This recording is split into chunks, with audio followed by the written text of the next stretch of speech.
A new segment. And here we all are. Okay, let's be a little respectful of Matt's time. He's been here all day and hadn't had lunch yet. Tell Jacob that. Okay. All right. Ready? Yep. All right, so everybody kind of squeeze in here so you can see the screen. You need to be closer. I'm good. You're number one. Ta-da!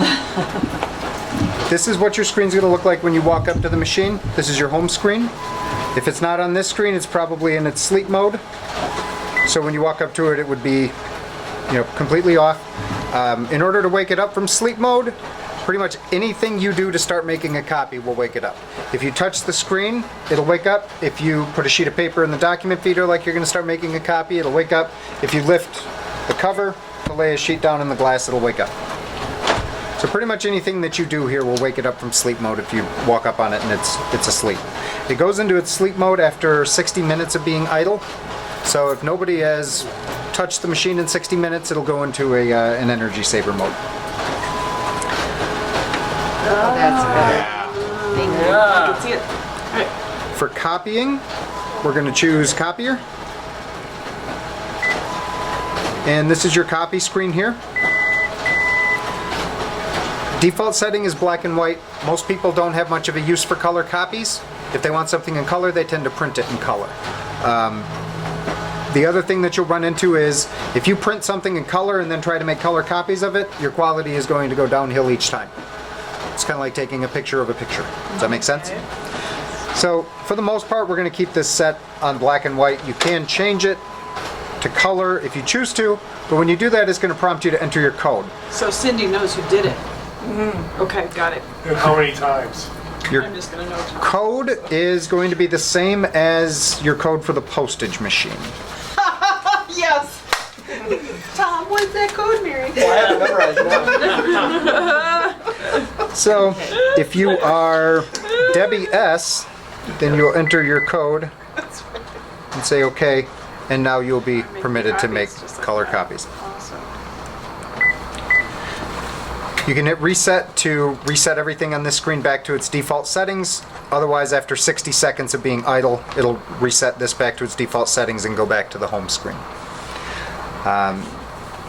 You've got your two paper sources here. We have 8.5 by 11 letter paper in tray 1. We have 8.5 by 14, that's legal paper, in tray 2. You can specify the paper source if you choose to, but if you just leave it set to auto detect, it's going to detect what size the page is that you put in your document feeder or put down on the glass, and it'll choose the appropriate tray on its own. For two-sided options, we have one-sided to two-sided. That's if we have one-sided originals, we want our output to be those two pages back to back. Or we have two-sided to two-sided. That's if we have a two-sided original and we want an exact replica of that. There is also a setting here to go from two-sided to one-sided, where if you have a page that's front and back and you want your output to be single-sided, that option is located under Duplex Combine and Series. And we would go to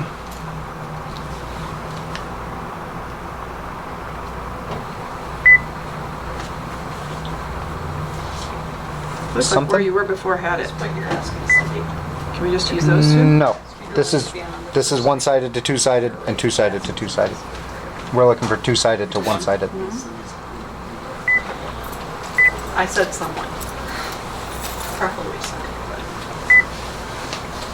Once we leave the screen, Todd's lost. He's like, I don't have to pay attention anymore because, We left the home screen. yeah. Somebody else is now doing this copy for him. There we go. Sorry about that.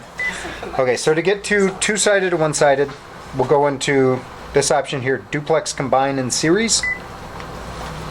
And then we would choose Series/poster. And you can see our first option here is two-sided to one-sided. The other thing that you will find in this section is Todd, answer it. settings for the orientation of your page. Now, for the most part, everything that we do is going to be top to top as far as how it flips the page. But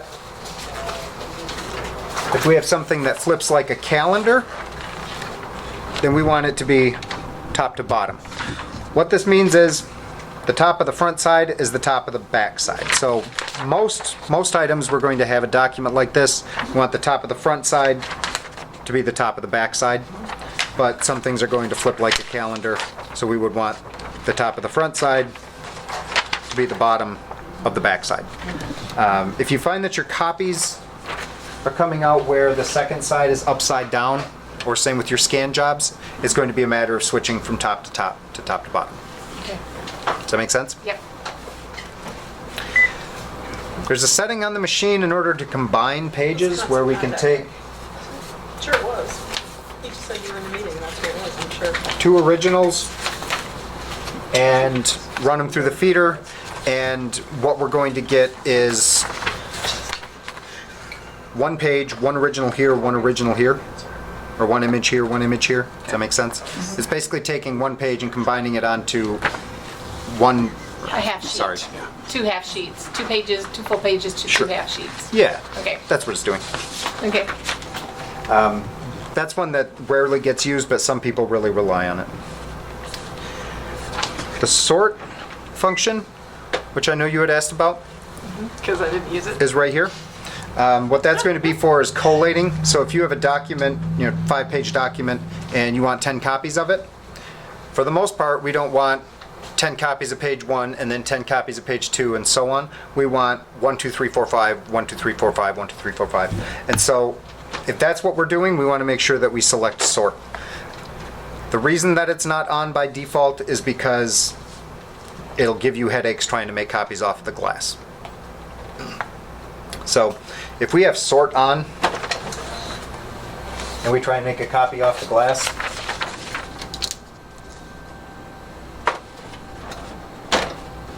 we'll do 5 of them.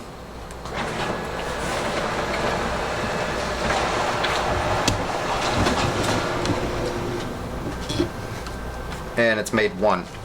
And the reason that it's stopped now is it's asking us to put the next page on the glass.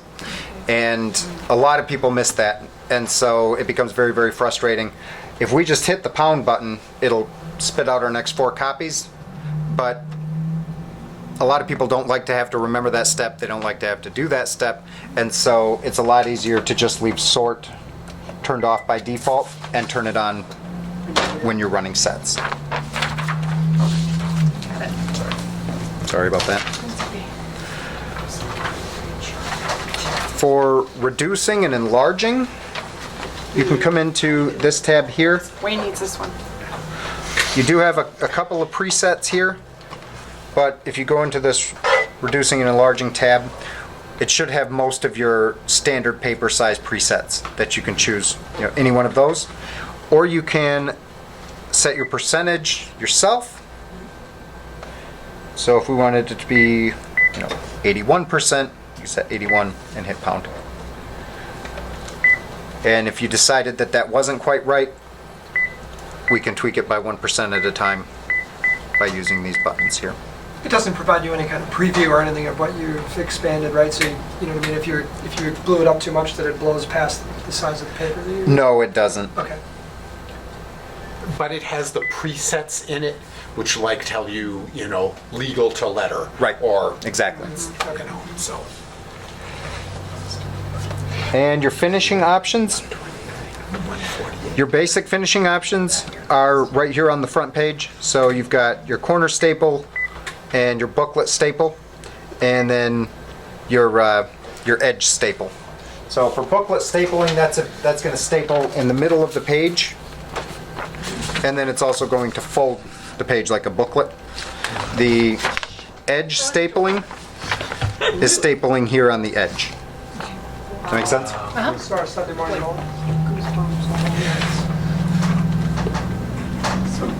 And then hole punching is going to be this option over here. It'll do either 3 holes or 2 holes.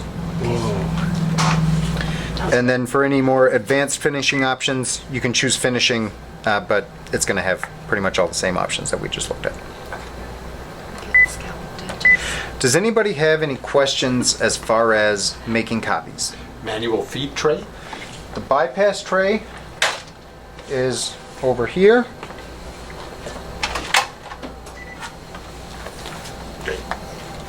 What sort of paper do you? 11 by 17. Okay, so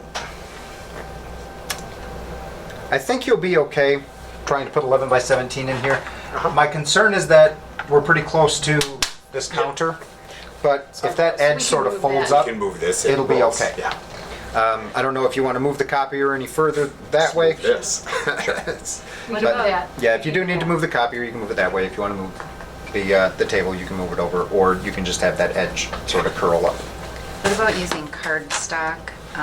Is that better using? Cardstock is, you're going to run from the bypass tray. Any special types of paper, heavy paper, labels, transparencies, if you do any of those, envelopes, those are all best run out of the bypass tray. So anything besides just plain paper, you'll get your best performance running it through the bypass tray. So if I put some cardstock in that bypass tray, does it know? Or do I have to touch something on the screen to tell it to use the bypass tray? If you're making copies, when you put paper in the bypass tray, it'll automatically recognize that you put paper in, and it will select that tray. Because you're in the copy screen and you just put paper in the bypass tray, and so it assumes that That's what you're trying to make copies from the bypass tray. To set this paper size and type, we'll hit the pound button, and we can specify the paper size at 8.5 by 11. Also, it's very important that you pay attention to which way the paper in this picture is facing.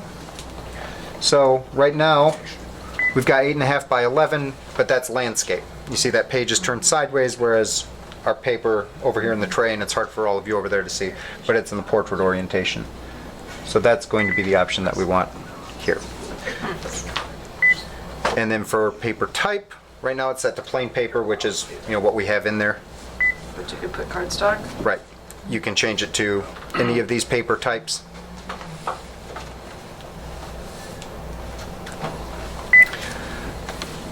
When you're printing from your computer to the bypass tray, it is very important that you select the appropriate paper type at your computer.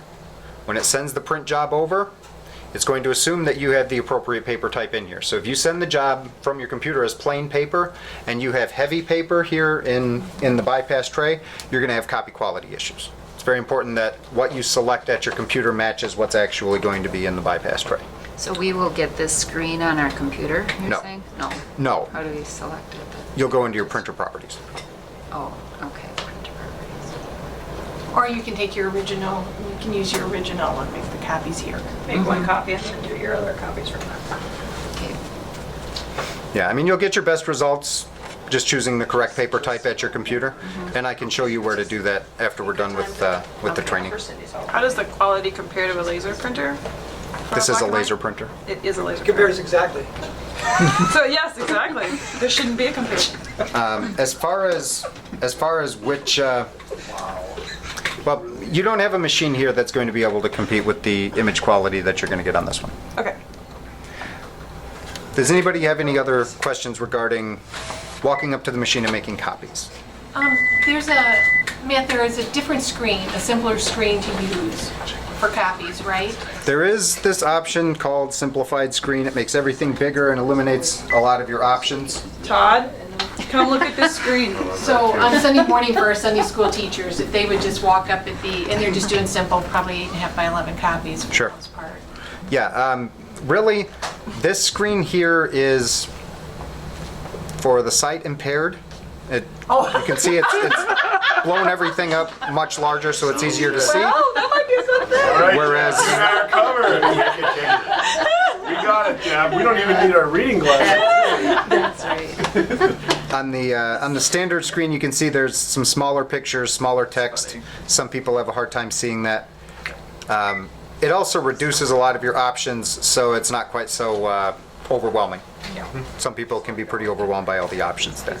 So, yeah, they can go to this simplified screen, and it'll reduce the clutter. I guess it'll give them fewer options as far as what they're trying to do. But for the most part, if you have users who are trying to use it from this screen, I imagine what they're probably doing is just putting the paper in the document feeder or laying it down and hitting start. On the air. I don't know if he's allowed to do that. It will not switch back on its own. So what do you touch to put it back? Just touch simplified again. Yep. Copying is good? Yep. Okay. Scanning, this is going to be something that's altogether new. Pretty much all of you should have received a scan job in your email after I finish getting this set up. So if you check your email, you'll have a scan job from the copier. For most of what you do, you're just going to put your paper in the document feeder just like you would making a copy, just like what it shows you right here. And you're going to choose who you're trying to send to. It can be any one person or it can be all people. So you just choose whoever you want to send to, not Debbie S. Because you are WS. Right? No, you're Debbie S. Well, I know I am. But right now, you've got my code in, don't you? No, you don't need your code to do scanning. Okay. Number one, scanning is something that you don't get charged for. You know, if you have a maintenance agreement, you all don't have a maintenance agreement, but it's also not something that is using up toner or much of any components on the machine. So I didn't set up a code for scanning. Usually people don't find it necessary to track that. Your scans will say that they're coming from First United Lutheran Scanner, right? Yes. First United Lutheran Scanner at gmail.com will be the address that they're sending from. Now, that's not an email address that is monitored, so that's not an address that you should try and reply to, because if you send something to that address, it'll go through because it's a real email address, but nobody's going to check it, ever. As far as our scan options, right now I've got it set to automatically detect the paper size and also to automatically detect whether it's black and white or color. So if it's a color document, it will scan it in color. If it's a black and white document, it'll scan it in black and white. After 60 seconds, it reverts back to the home screen. If we need to change scan settings, we can come into this section here, scan settings. We can change our resolution. By default, it's set to 200 dpi. That's going to be sufficient for just about everything that you do, but if you're scanning photographs, you can bump it up to 600 dpi. Nice. You can specify your scan size if you want. It's really not necessary for standard paper sizes, although if you want to scan only a part of the paper size, I guess you could specify here. What it is especially useful for is custom sizes. Photographs again, for example. You can set this to 5x7, you can set it to 8x10, and that way you don't have to crop out any white space. You know, it's going to scan your photo at the appropriate size.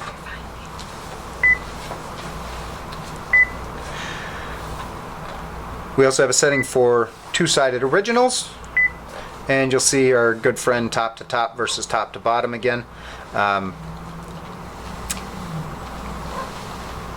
If you get good enough to where you can get it right on the first time every time, you really use your copier a lot. Basically, the only time that you're going to switch to top to bottom is after you've gotten back to your computer and realized that the second side is upside down. But like I said, it is something where if you use it enough and you get used to it and you're well acquainted, you'll be able to, I won't say anticipate because it is consistent and logical, but you'll know which documents you need to switch to top to bottom and which ones you're going to leave at top to top. But for the most part, everything just stays at top to top. You can also change your file type from a PDF to a TIFF or a JPEG file. Again, that's useful for photographs. Most people, if you're scanning photographs, you want it to be a JPEG and not a PDF. You can also designate a file name here. Most people prefer to just designate the file name at their computer when they save it, as opposed to trying to type it here on the tiny keyboard.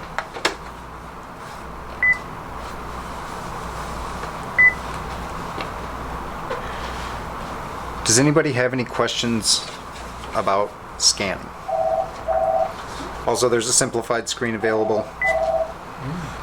It gives you a lot fewer choices right up front here. You can still access all of your choices though.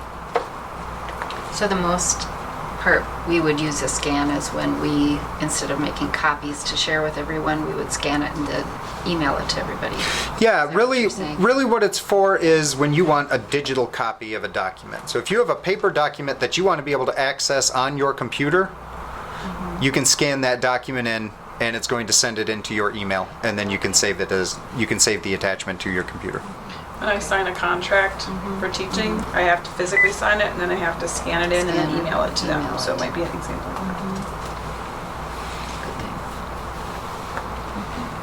All set as far as scanning? Excellent.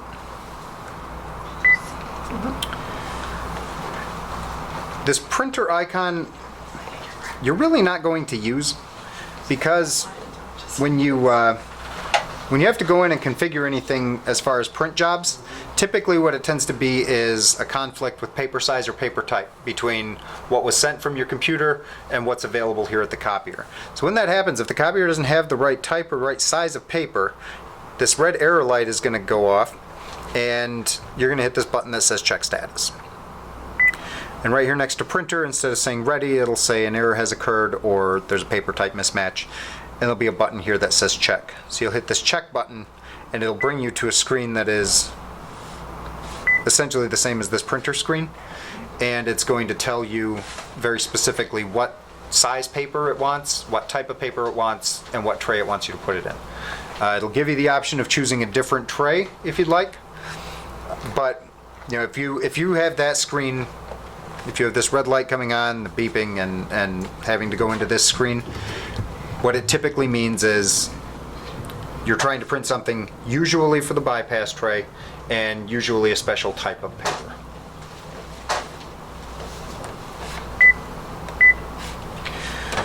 Your document server is a location to scan files and store them on the copier, or print documents from your computer and store them on the copier. This is especially useful for documents that you have to print, 50 or 100 of these every so often, and it doesn't change. If you have a form that gets used regularly, and you keep a basket of them out there, and when your parishioners take one. Like a confirmation report form. If somebody, Sure. if they ran out in the gathering area, any one of us could come in, pull that document Right. up and run So you could store that document on the copier, and so every time that you need to duplicate it, you just walk up to the copier and tell it to print 50 of them instead of going to your computer and trying to find that document and print it. Does that make sense? How do we find those documents once they're in there? Right now, there's nothing in here. When you submit the document, it'll end up going into this shared folder. We can set up more folders if we need to, if we want to organize stuff on here. But that's sort of one of those things that we'll cross that bridge when we come to it. If the document server is something that you're using, for the most part, it tends to be adequately organized just going into that shared folder. And then there'll be a list here of all of your file names.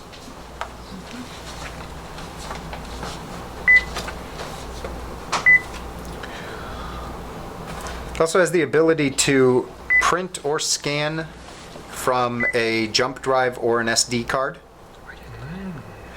It's going to be over here. There's a slot here for a USB and a slot here for an SD card. I like that. Yep.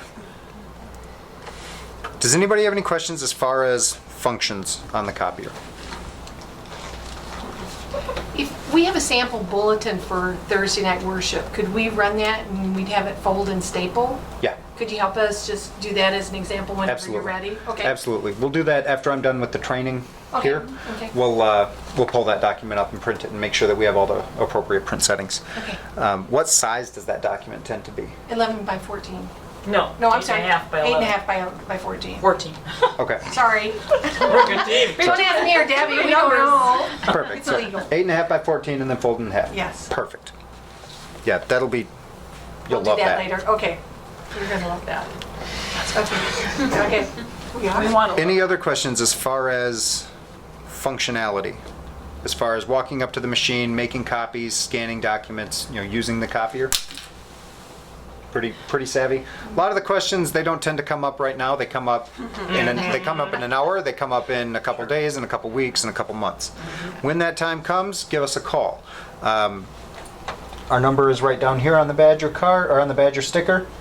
And when you call in, they'll ask for your ID number, just like if you had to place a service call on your duplicator. This is the ID number that you're going to give. If you have a jam, and I know what you're thinking, it's a brand new machine. It shouldn't have any jams. Right. We're not It's a that humid dumb. day. We're not that dumb. I don't even know why it has doors on it. It helps to take the paper out of the bypass tray if you need to open this side door, because otherwise it can potentially fall out on the floor. So the side door will open up, and this is where you're going to remove your paper jams from, for the most part. Anything with this blue sticker is safe to touch. This is your duplex path here, so if you're doing two-sided, you may find paper here. Also, this gate here opens up. This foam roller here, try not to touch that. If you get fingerprints on it, it can make for some dirty copies. Also, it'll get toner on your fingers, and nobody likes that. There is a shiny black belt down on this side. You can all come over here and take a look at it if you want to. Oh, what, where, who? Down here.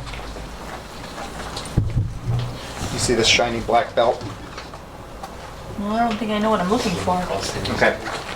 So right here, all the way across, Oh, okay, there's a shiny black surface. okay. Don't touch that. If you get fingerprints on there, they'll show up on your copies. You'll end up with bad copies. Be careful taking jams out of that area.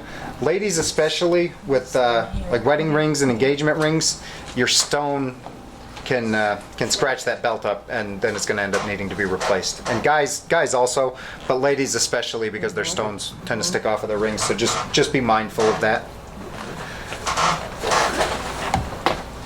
This gate here opens up to remove jams from your fuser. Be very careful taking paper jams out of that area. It's extremely hot. It says 120 degrees Celsius. It's really more like 170 degrees Celsius. To give you an idea of how hot that is, water boils at 100 degrees Celsius. It's extremely hot. Be very careful. If you reach your hand in there and stick your fingers on these rollers, you're going to burn your fingerprints off. Don't use any tools to try and take paper jams out of that area. When it jams, when you open up the door, it's going to release the pressure there, and the paper should come out just fine. Don't use needle nose pliers, tweezers, Hammers? letter opener, hammer, screwdriver, Cindy, this is your section. forceps, nail going, file. I think we Did I should say get more. did I say nail file already? If you try and use tools to take paper jams out of there, you're going to gouge up these rollers, and then immediately you're going to have bad copies, and then you're going to call me to replace your fuser, and it's going to be really expensive. So be very careful not to burn yourself removing jams from there, and don't use any tools trying to take paper jams out. But if we touch wherever there's blue, we won't burn ourselves? Absolutely. Anywhere where there's this blue sticker is something that's safe to touch and safe to open up. Okay?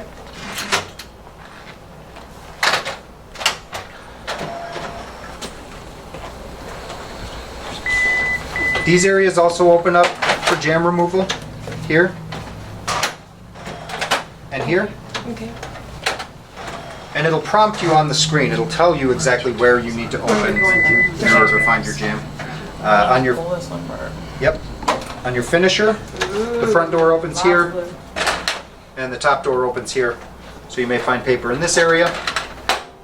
These knobs are for feeding paper through that you can't really reach or can't really get at conveniently. So you can turn it to help feed it through to an open area.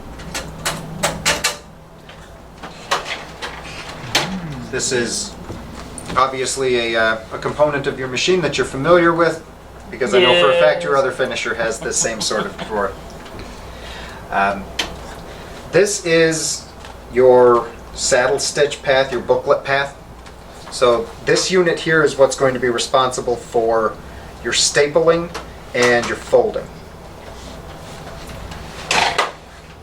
And again, we have knobs that we can turn to feed the paper through, and we have blue stickers where we can open and close and check for paper.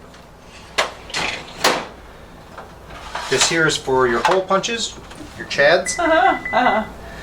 When this fills up, you'll take and you'll empty it in your wastebasket. Or take it to Tom and Mary's house. Confetti. So that's jam locations within the body of the machine and the finisher. Do we ever have to pull a finisher off to get to something? Nope, Okay. nope, in fact, it's screwed on there. Oh, good. If you get a jam in your document feeder, this top cover will open here. You may find paper here.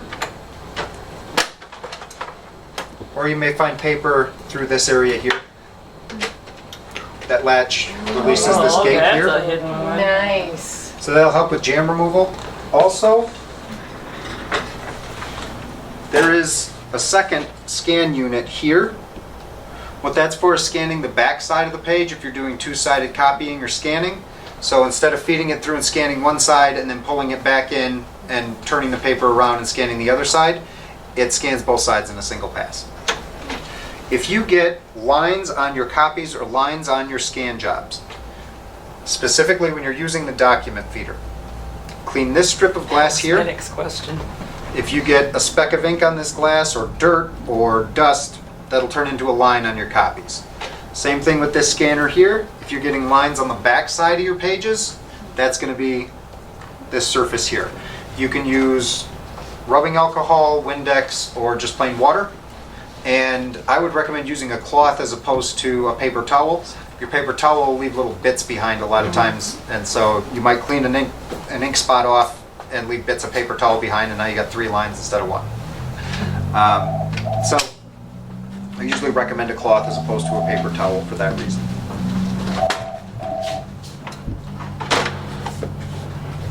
So that's jam removal. For paper, each one of these drawers are going to hold 550 sheets.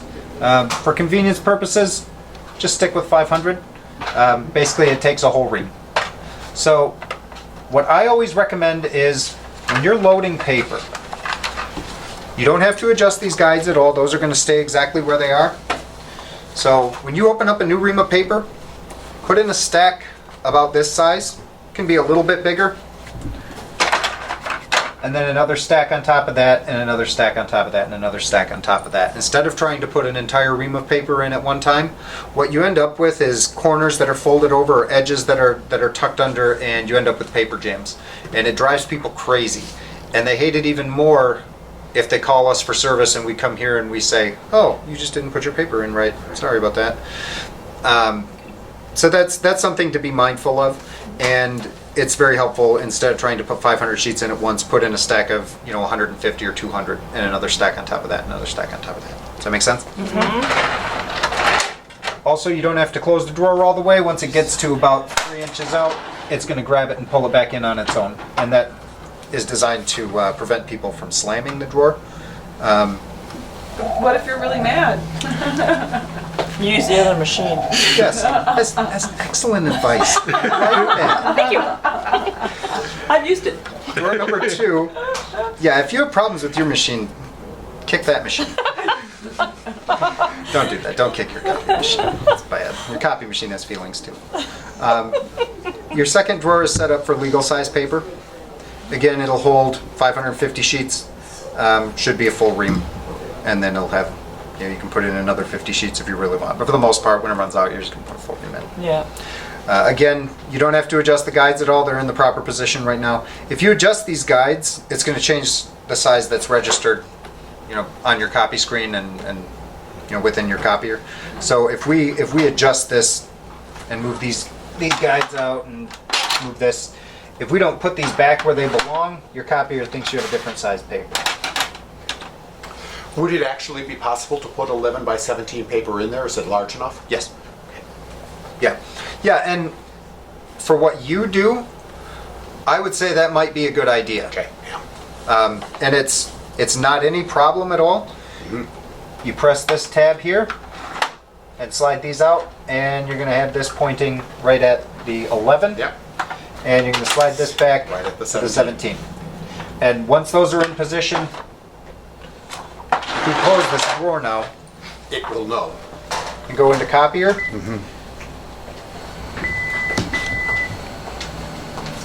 change. It's the There red. you You go. can see it. Yeah, excellent. So yeah, the red means that it's empty.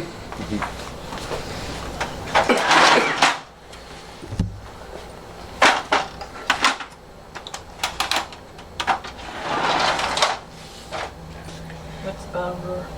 This is a cabinet. This is for storage. Okay. You can keep extra toners in there. You can keep manuals, extra reams of paper, Okay. or anything else. Hey, Jake's water bottle. Oreos. M&M's. And then toner. The front cover opens up, Look at all those and bottles. your toners are here. They pop out very easily and pop back in just the same. The machine will give you an alert when the toner is low. At that time, I would recommend calling us for a replacement toner. You can keep an extra set of toner on hand if you want. If you're going to do it that way, it's important to make sure that when you use the last toner that you're calling us to order more toner. When you install the toner, it's going to have a black plastic cap on it. You're going to leave that cap on, and you're going to rock it back and forth a few times just to sort of loosen up the toner within the toner bottle here.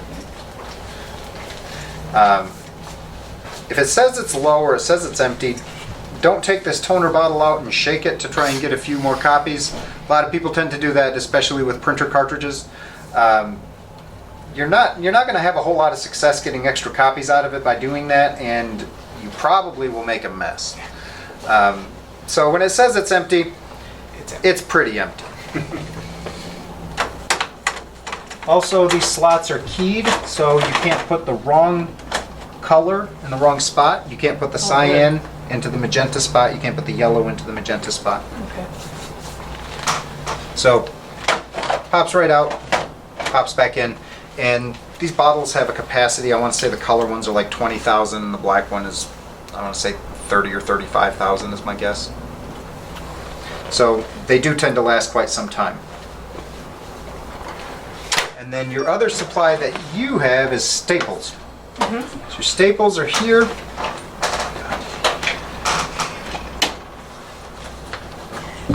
Can you see? That's all right. You can see where it is. There we go. Oh gosh. Hold on, I'm coming down. Go ahead. So this is your staple cartridge. Okay. Now we brought you extra staples. Got him right here. He's closing in for the kill.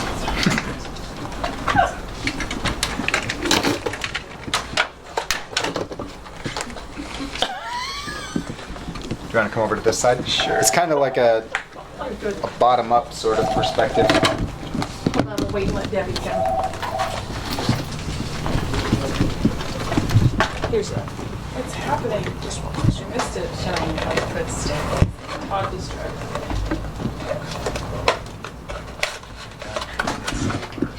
Oh, it's a different mechanism. Well, this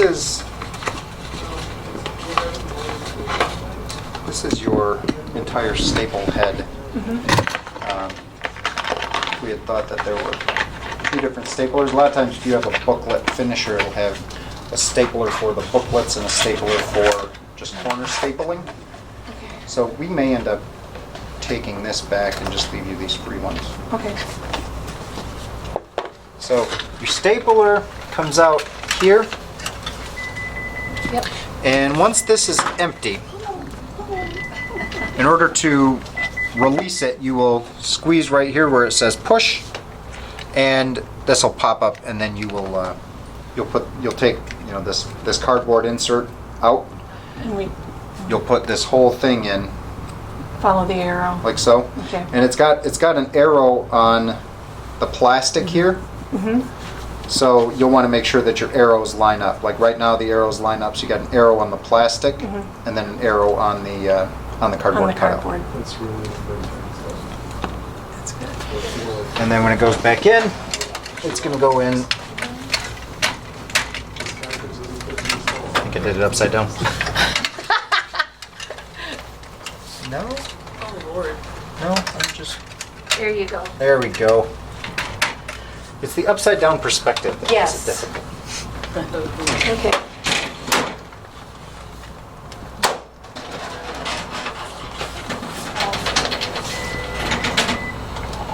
Okay. Does anyone have any questions? Could you do the stapler one more time? We're teasing. No, I'm serious. It's going to pull towards me and slide right out. Okay. And then when it goes back in, it's going to push back. Okay. Okay? Thank you.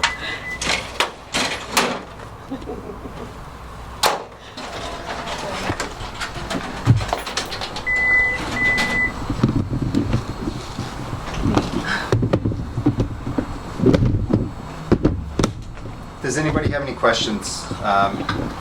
Any concerns? Any functions or tasks that are part of your job that we didn't necessarily cover here that you're not sure how you're going to do on the new machine? I understand the picture quality is good. It might be different, but when you print or make a copy, it's doing essentially the same thing. Is that- Yes and no. Okay. The process that the machine undergoes as far as creating an image is the same both times. Okay. But your print resolution is, I want to say it maxes out at like 4,800 DPI. It's something just ridiculous. It might only be 2,400, but even that is, I mean, just incredible. Whereas your scan resolution only goes up to 600 DPI, 600 by 600. Yep. So if you're printing something versus making a copy, your print is always going to be better quality, but as far as the process that the machine uses, I mean, the process within the machine is the same versus, copy versus print. Does that help? As with any computer, sometimes you have to reboot. Sure. Where's the power source? The power switch is right here. Okay. So if you press this red button, you'll get a message on the screen that says it's beginning its shutdown process, and that might take, I want to say the message says it might take 4 minutes. Okay. And so once it's done, the screen will go off. You'll see this blue light flashing for 30 seconds maybe, and eventually that'll stop flashing and turn off as well. Okay. And that's when the machine is fully shut down. Okay. If you want to, you can unplug it from the wall as well. But as far as the shutdown procedure, that's full shutdown. Thank you. Thank you, Mia. Thank you You're gonna be very able to much do for a all your color help on and the your outside patience.